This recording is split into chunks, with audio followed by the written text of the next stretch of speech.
Now, one Sunday morning I happened to go to Trinity Church to hear a celebrated preacher, and finding myself rather early on the ground, I thought I would walk around to my chambers for a while.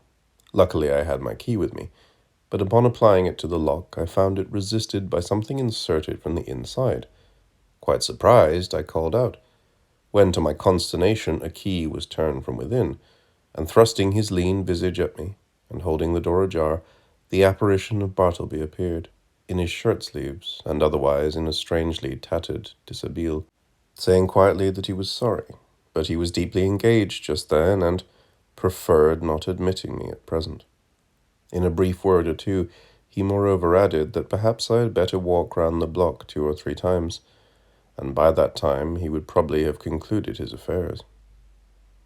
Now, the utterly unsurmised appearance of Bartleby, tenanting my law chambers of a Sunday morning, with his cadaverously gentlemanly nonchalance, yet withal firm and self-possessed, had such a strange effect upon me, that incontinently I slunk away from my own door, and did as desired, but not without sundry twinges of impotent rebellion against the mild effrontery of this unaccountable Scrivener.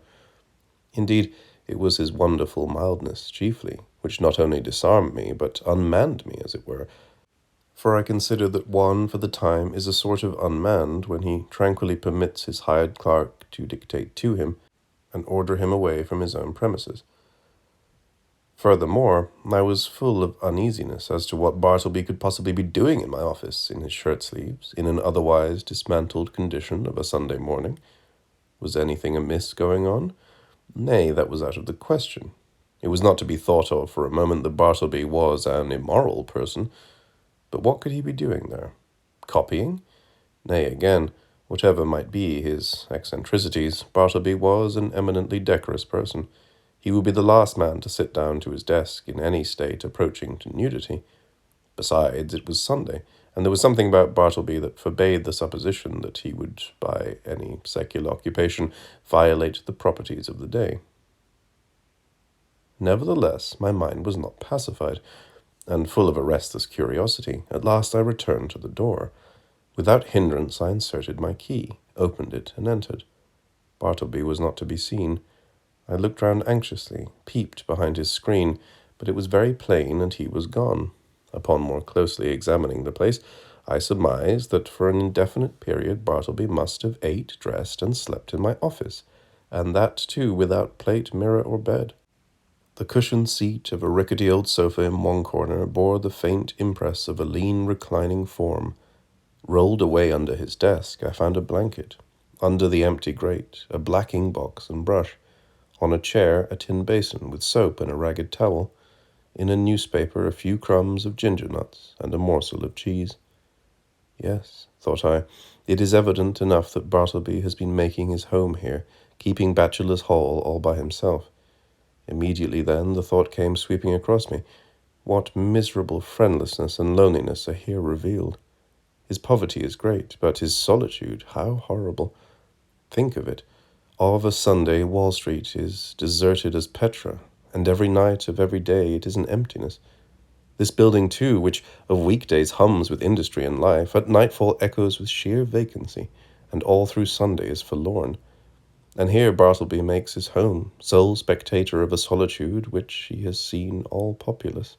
A sort of innocent and transformed Marius brooding among the ruins of Carthage. For the first time in my life a feeling of overpowering, stinging melancholy seized me. Before, I had never experienced aught but a not unpleasing sadness.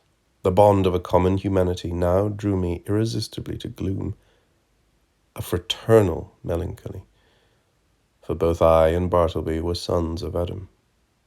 I remembered the bright silks and sparkling faces I had seen that day, in gala trim, swan-like sailing down the Mississippi of Broadway, and I contrasted them with the pallid copyist, and thought to myself, ah, happiness courts the light, so we deem the world is gay, but misery hides aloof, so we deem that misery there is none.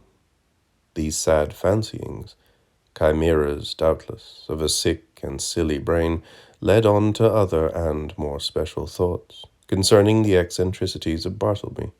Presentiments of strange discoveries hovered round me. The Scrivener's pale form appeared to me laid out among uncaring strangers in its shivering, winding sheet. Suddenly I was attracted by Bartleby's closed desk, the key in open sight left in the lock. I mean no mischief, seek the gratification of no heartless curiosity, thought I. Besides, the desk is mine, and its contents too. So I will make bold to look within.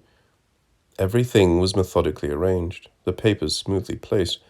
The pigeonholes were deep, and removing the files of documents, I groped into their recesses.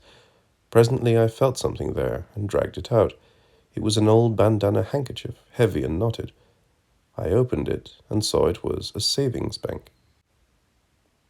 I now recalled all the quiet mysteries which I had noted in the man. I remembered that he never spoke but to answer, that though at intervals he had considerable time to himself, yet I had never seen him reading. No, not even a newspaper. That for long periods he would stand looking out at his pale window behind the screen, upon the dead brick wall. I was quite sure he never visited any refectory or eating-house, while his pale face clearly indicated that he never drank beer like Turkey, or tea and coffee even, like other men, that he never went anywhere in particular that I could learn, never went out for a walk, unless, indeed, that was the case at present, that he had declined telling who he was, or whence he came, or whether he had any relatives in the world, that though so thin and pale, he never complained of ill health. And more than all, I remembered a certain unconscious air of pallid, how shall I call it, of pallid haughtiness, say, or rather an austere reserve about him, which had positively awed me into my tame compliance with his eccentricities, when I had feared to ask him to do the slightest incidental thing for me, even though I might know, from his long-continued motionlessness, that behind his screen he must be standing in one of those dead-wall reveries of his. Revolving all these things, and coupling them with the recently discovered fact that he made my office his constant abiding place and home, and not forgetful of his morbid moodiness, revolving all these things, a prudential feeling began to steal over me. My first emotions had been those of pure melancholy and sincerest pity, but just in proportion as the forlornness of Bartleby grew and grew to my imagination, did that same melancholy merge into fear, that pity into repulsion. So true it is, and so terrible too, that up to a certain point the thought or sight of misery enlists our best affections. But, in certain special cases, beyond that point it does not. They err who would assert that invariably this is owing to the inherent selfishness of the human heart. It rather proceeds from a certain hopelessness of remedying excessive and organic ill. To a sensitive being, pity is not seldom pain, and when at last it is perceived that such pity cannot lead to effectual succor, common sense bids the soul rid of it. What I saw that morning persuaded me that the Scrivener was the victim of innate and incurable disorder. I might give alms to his body, but his body did not pain him. It was his soul that suffered, and his soul I could not reach. I did not accomplish the purpose of going to Trinity Church that evening. Somehow, the things I had seen disqualified me for the time from church going. I walked homeward, thinking what I would do with Bartleby. Finally, I resolved upon this.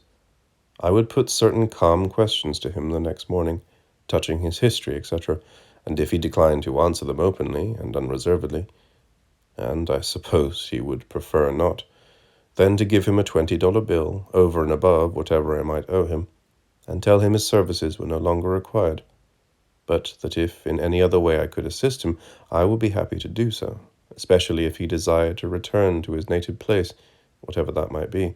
I would willingly help to defray the expenses. Moreover, if, after reaching home, he found himself at any time in want of aid, a letter from him would be sure of a reply.